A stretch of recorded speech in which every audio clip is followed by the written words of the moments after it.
하나님께서 오늘 우리에게 주신 말씀은 사사기 3장 15절의 말씀입니다. 이스라엘 자손이 여호와께 부르짖음에 여호와께서 그들을 위하여 한 구원자를 세우셨으니 그는 곧 베냐민 사람 게라의 아들 왼손잡이 에훗이라. 이스라엘 자손이 그를 통하여 모압 왕 에글론에게 공물을 바칠 때에. 아멘. 사랑하는 성도 여러분, 오늘은 추석 명절 기간의 새벽입니다. 평소보다 더 분주한 시기지만 이렇게 새벽을 깨우며 하나님 앞에 모이신 것은 귀한 믿음의 행동입니다. 세상은 명절을 단순히 먹고 즐기는 날로 생각할 수 있습니다. 그러나 우리에게 명절은 하나님 앞에서 우리의 가정을 돌아보고 하나님의 은혜를 새롭게 고백하는 시간이 되어야 합니다. 오늘 본문이 속한 이 사사기의 말씀은 이스라엘 역사에서 매우 특별한 책입니다. 여호수아가 죽고 난 뒤 이스라엘은 가나안 땅에 정착했지만 여전히 많은 이방 민족들과 함께 살아야 했습니다. 하나님은 이스라엘이 가나안 사람들과 섞이지 않고 하나님의 백성으로 거룩하게 살아가기를 원하셨습니다.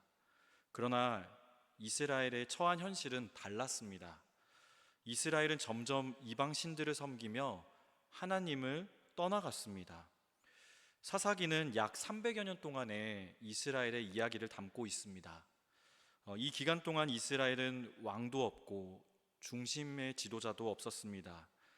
그래서 이스라엘 사람들은 자기의 소견에 옳은 대로 행동하였습니다. 신앙은 점점 약해지고 이방 민족의 압박은 점점 커져갔습니다.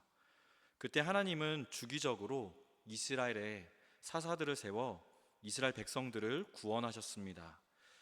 사사기의 전형적인 패턴은 4단계로 요약할 수 있습니다. 첫 번째 단계는 이스라엘이 하나님을 버리고 죄를 짓는 것입니다. 그리고 두 번째는 이방 민족을 들어서 이스라엘을 징계하십니다. 그리고 세 번째는 이스라엘 백성이 고통 가운데 하나님께 부르짖습니다. 그리고 네 번째는 하나님은 사사를 세워 이스라엘 백성들을 구원하신다는 것입니다. 위 네 개의 단계는 반복되고 또 반복됩니다. 마치 인간의 완악함과 하나님의 끊임없는 은혜를 동시에 보여주는 책이 바로 이 사사기의 책입니다.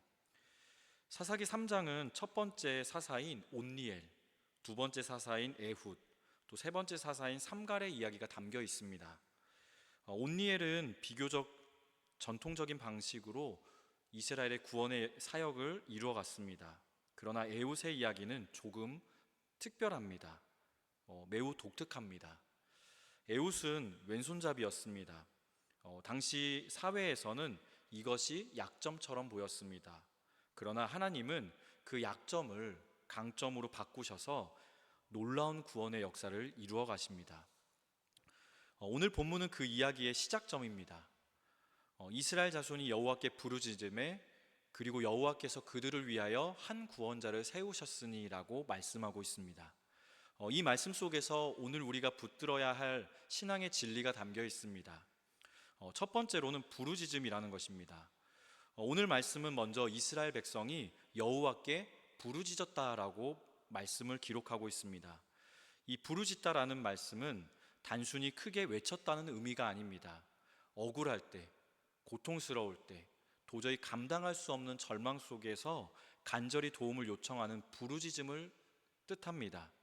어린아이가 배고프거나 아플 때, 또 울음을 터뜨리듯이 이스라엘은 더 이상 스스로 아무것도 할 수 없다라고, 살 길이 없다라고 하나님께 울부짖는 것입니다. 사사기는 이 부르짖음을 통해 이 부르짖음을 매우 중요하게 여기고 있습니다. 하나님은 단순한 기도 소리를 듣는 분이 아닙니다. 하나님은 백성들의 신음, 억울함, 눈물까지도 들으시는 분이십니다. 출애굽기 2장 24절에서도 하나님은 이스라엘 자손의 신음을 들으시고 언약을 기억하셨다라고 말씀하고 있습니다. 오늘 말씀 또한 마찬가지입니다. 하나님은 이스라엘 백성들의 부르짖음을 들으시고 응답하십니다. 두 번째로는 구원자를 세우셨다라는 것입니다.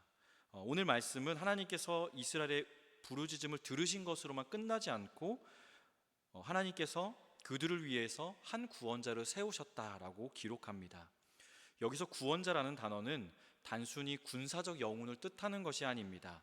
하나님께서 세우신 하나님의 도구, 하나님의 대리인을 의미합니다.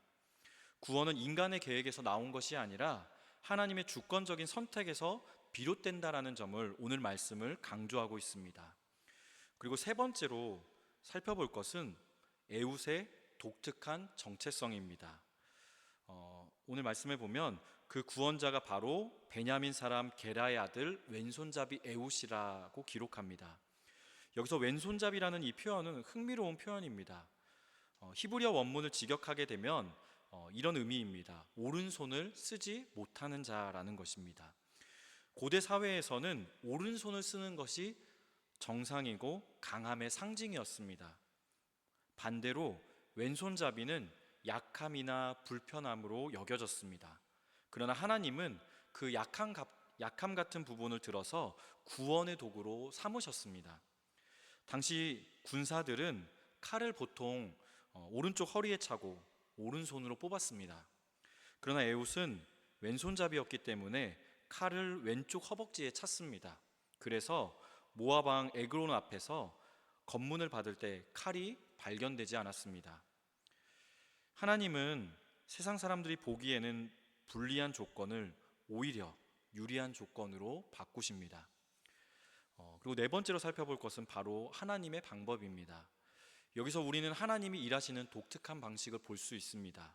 하나님은 사람들이 강하다고 생각하는 사람, 유능하다고 보이는 사람만 쓰지 않으시는 분입니다. 오히려 세상이 무시하는 사람, 약하다고 여기는 사람, 불편하다고 생각하는 사람을 들어서 구원의 역사를 이루어 가십니다. 이것이 바로 하나님의 은혜입니다. 고린도전서 1장 27절 말씀에 보면 하나님은 세상의 약한 것을 택하여 강한 것을 부끄럽게 하신다라고 말씀하셨습니다. 사랑하는 성도 여러분, 오늘 이 말씀을 통해서 우리의 삶을 한번 비추고 또 적용해 보길 소망합니다. 우리는 모두 나름의 약점을 가지고 살아갑니다. 작년의 삶은 많은 경험과 지혜가 있지만 동시에 한계와 부담이 크게 다가오는 시기입니다. 체력이 예전 같지 않고 자녀들은 이제 다 커서 제 갈 길을 가지만 여전히 마음을 쓰게 하는 자녀들입니다. 부모님은 연세가 들어서 이제 돌봐드려야 하고 또 직장에서는 젊은 세대와 때로는 경쟁하며 협동하며 밀려나는 듯한 압박을 느끼게 됩니다.